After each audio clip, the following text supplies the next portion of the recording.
Assalamualaikum warahmatullahi wabarakatuh. Perkenalkan, nama saya Siti Rahmah, NIM 1916010026.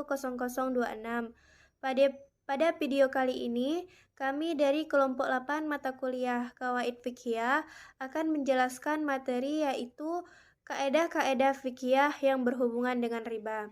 Sebelum kita masuk kepada kaedah-kaedah tersebut, baiknya kita melihat kembali apa itu pengertian riba dan macam-macam riba. Riba secara etimologi berasal dari bahasa Arab yang memiliki arti tambahan atau kelebihan, sebagaimana pula yang disampaikan di dalam Al-Quran, yaitu pertumbuhan, peningkatan, bertambah, meningkat, dan menjadi besar. Pengertian riba secara umum berarti meningkatkan baik menyangkut kualitas maupun kuantitasnya. Sedangkan menurut istilah teknis, riba adalah pengambilan tambahan dari harta pokok atau modal secara batil. Menurut para ahli hukum, riba dibedakan menjadi 4 bagian, yaitu yang pertama adalah riba fadl, yaitu pertukaran dua barang yang sejenis dengan kualitas berbeda yang dibutuhkan oleh orang yang bertukar. Yang kedua adalah ribayat, yang dipisahkan dari tempat sebelum ditimbang dan diterima. Yang ketiga adalah riba nasiah, yaitu riba yang dibebankan kepada debitur karena memperhitungkan waktu yang ditangguhkan. Yang keempat adalah riba card, yaitu meminjamkan sesuatu dengan syarat ada manfaat atau tambahan bagi yang meminjam atau meminjamkan. Selanjutnya, kawaid fikih yang berhubungan dengan riba. Yang pertama adalah ahallallahul bai'a wa harramar riba, yang artinya Allah telah menghalalkan jual beli dan mengharamkan riba. Kaedah yang pertama ini merupakan potongan ayat surah Al-Baqarah ayat 275. Yang di dalam ayat ini dijelaskan bahwa orang-orang yang memakan harta riba akan bangkit dari kuburnya seperti orang yang kemasukan disebabkan penyakit gila, karena mereka menganggap sama antara jual beli dengan riba. Padahal Allah Subhanahu wa Ta'ala dengan jelas menghalalkan jual beli dan mengharamkan riba.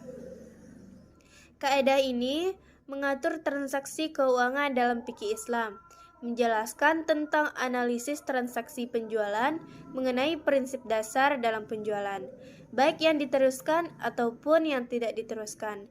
Dan kaedah ini juga mengandung larangan riba atas segala bentuknya.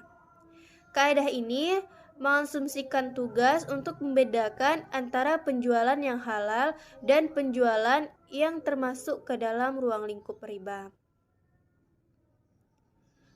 Karena keduanya antara riba dan jual beli merupakan transaksi dan pertukaran yang menghasilkan keuntungan. Jadi kita harus bisa membedakan antara jual beli dengan riba. Bahayanya praktek riba yang sudah dianggap hal biasa oleh masyarakat saat ini. Bahaya riba tidak hanya berakibat pada pribadi pelakunya saja, namun berdampak pula kepada personal, masyarakat, dan negara. Bahkan berdampak kepada umat Islam atau umat manusia secara keseluruhan. Dalam hadis yang diriwayatkan oleh Muslim, Rasulullah Shallallahu Alaihi Wasallam melaknat para pelakunya, maksudnya para pelaku riba, sebagaimana diriwayatkan oleh Jabir radhiyallahu anhu, yang sekira-kira artinya Rasulullah Shallallahu Alaihi Wasallam mengutuk orang yang memakan harta riba, yang memberikan riba, penulis transaksi riba, dan kedua saksi transaksi riba. Mereka semuanya sama berdosa. Hadis riwayat Muslim.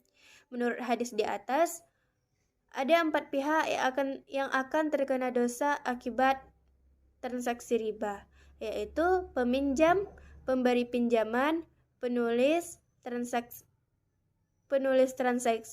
dan saksi-saksi transaksi. Satu transaksi, tetapi dampak dosanya begitu merata kepada 4 golongan tersebut. Bismillahirrahmanirrahim. Assalamualaikum warahmatullahi wabarakatuh. Nama saya Fania Oktalioni, NIM 1916010025. Baiklah, di sini saya akan melanjutkan penjelasan materi yang dijelaskan oleh Rahma. Materinya yaitu tentang kaidah-kaidah fikih yang berhubungan dengan riba. Saya akan menjelaskan penjelasan bagian kedua, yaitu tentang kulla ziyadati masyrutati fi daini fahuwa riba, yang artinya setiap peningkatan atau tambahan yang bersyarat dalam hutang itu adalah riba. Maksud dari kaidah ini adalah bahwa semua kenaikan atau tambahan dalam hutang adalah riba. Kata semua di dalam kaidah ini berarti bahwa dalam agama Islam, setiap tambahan atau kenaikan itu dilarang, baik yang sedikit ataupun yang banyak, berupa uang atau yang bukan berupa uang. Ini semua termasuk ke dalam riba. Ini sudah disepakati oleh para ulama hukum. Baiklah, penjelasan ketiga yaitu kulla qardin jarri naf'an fahuwa riba au kulla qardishtarata fihi in naf'u fahuwa riba, yang artinya setiap pinjaman yang menguntungkan adalah riba, atau setiap pinjaman yang ditetapkan manfaatnya adalah riba. Kaidah ini dianggap sebagai kontrol yang melengkapi kaidah sebelumnya, yaitu untuk setiap pinjaman yang telah ditetapkan manfaatnya terlebih dahulu, termasuk ke dalam bentuk isi dan bentuk riba. Dan terdapat banyak sekali bentuk pengambilan manfaat atas pinjaman atau hutang yang ditangguhkan. Dan semua pinjaman atau hutang yang disyaratkan atau tambahan ataupun bunga dilarang, karena itu adalah riba. Maksudnya, setiap piutang yang dipersyaratkan padanya suatu hal yang akan mendatangkan kemanfaatan bagi pembeli uang, maka itu adalah riba. Bila ada orang yang melakukan hal itu, maka akad hutang piutangnya batal jika persyaratan yang terjadi pada saat akad berlangsung. Terima kasih, hanya itu yang dapat saya sampaikan. Assalamualaikum warahmatullahi wabarakatuh.